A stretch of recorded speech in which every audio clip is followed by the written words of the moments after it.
Hello दोस्तों। कैसे हैं आप लोग? उम्मीद करते हैं बहुत ही अच्छे होंगे, अपने घर में होंगे, स्वस्थ होंगे।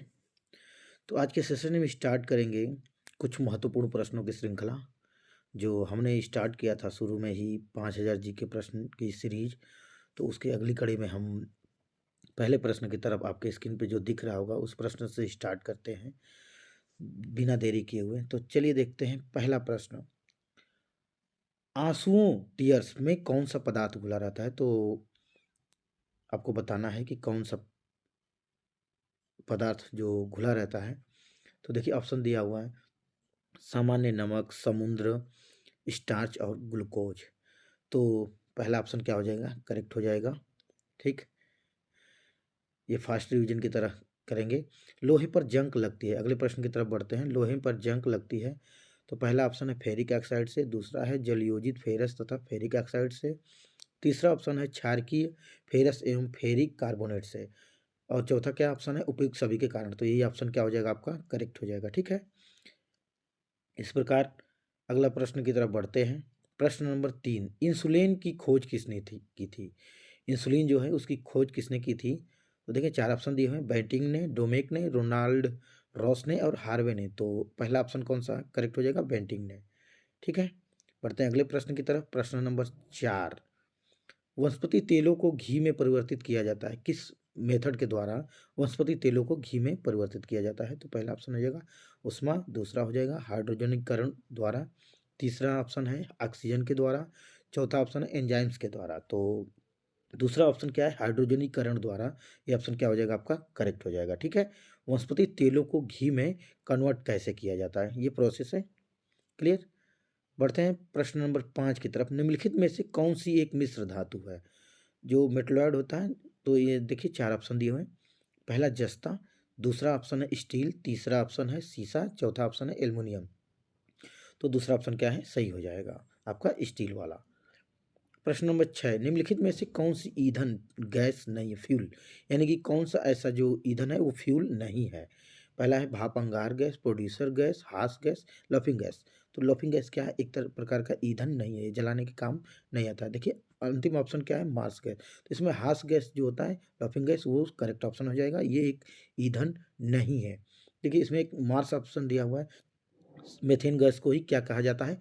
मार्स गैस कहा जाता है। इस बात को क्या करेंगे आप? बहुत ही बारीकी तरह से ध्यान में रखेंगे कि मेथेन गैस को ही क्या कहा जाता है? मार्स गैस कहा जाता है। अगला ऑप्शन बढ़ते हैं। प्रश्न नंबर 7, निम्नलिखित में से कौन सा तत्व प्रबल क्षारीय ऑक्साइड बनाता है जब ऑक्सीजन में जलता है? तो ऑक्सीजन में कौन सा जलता है? तो देखें पहला ऑप्शन फास्फोरस, दूसरा ऑप्शन सोडियम, तीसरा लोहा और चौथा गंधक। तो दूसरा ऑप्शन सही हो जाएगा, सोडियम वाला। करेक्ट। फेदम क्या है? फेदम एक मछली होती है, एक पौधा होता है, एक बर्तन को कहते हैं, एक माप है। तो फेदम एक प्रकार का मेजरमेंट होता है जो किसी की गहराई को मापने में प्रयोग किया जाता है। जैसे कि कोई मान लीजिए नदी है, नदी गहरी कितनी है, उसको क्या करते हैं? एक फेदम एक यूनिट होता है, उससे क्या करते हैं? मापते हैं। तो इसको ध्यान रखेंगे कि फेदम क्या है? एक मेजरमेंट है। ठीक, प्रश्न नंबर 9, रिचर स्केल किसके मापने में प्रयोग किया जाता है? रिचर स्केल का जो प्रयोग किया जाता है वो किसके मापने में किया जाता है? तो इसका ऑप्शन क्या हो जाएगा? भूकंप की तीव्रता, वायु की गति, समुद्र की गति और शरीर का ताप। क्लियर। प्रश्न नंबर 10वें की तरफ बढ़ते हैं कि डायनामाइट के आविष्कारक निम्नलिखित में से कौन है? तो पहला ऑप्शन दिया हुआ है आइंस्टाइन, दूसरा ऑप्शन न्यूटन, तीसरा अल्फ्रेड नोबेल और मैडम क्यूरी। तो ऑप्शन आपका क्या करेक्ट हो जाएगा? Alfred Nobel. क्लियर, चलिए बढ़ते हैं अगले प्रश्न की तरफ। प्रश्न नंबर 11, प्लास्टर ऑफ पेरिस प्राप्त किया जाता है, किसे प्राप्त किया जाता है? तो ये आपका ऑप्शन हो जाएगा जिप्सम से। किसे प्राप्त किया जाता है? जिप्सम से। सोडियम बाइकार्बोनेट, जिप्सम, यूरिया और कार्बन से। तो सोडियम बाइकार्बोनेट नहीं, option number B is correct. कौन सा? जिप्सम हो जाएगा। प्लास्टर ऑफ पेरिस कहाँ से प्राप्त किया जाता है? तो जिप्सम से प्राप्त किया जाता है, ये बात ध्यान रखेंगे। बढ़ते हैं अगले प्रश्न की तरफ। प्रश्न नंबर 12, चिकित्सा व युद्ध में उपयोग के लिए किन किरणों पर नवीनतम अनुसंधान हो रहा है? तो किस किरणों पर? एक्स किरणें, लेजर किरणें, गामा किरणें और कैथोड किरणें। तो किस पे हो रहा है? लेजर किरणें पे। किस पे? लेजर किरणों पे क्या कर रहा है? प्रयोग, उन अनुसंधानों में प्रयोग किया जा रहा है कि किसका कहाँ यूज हो।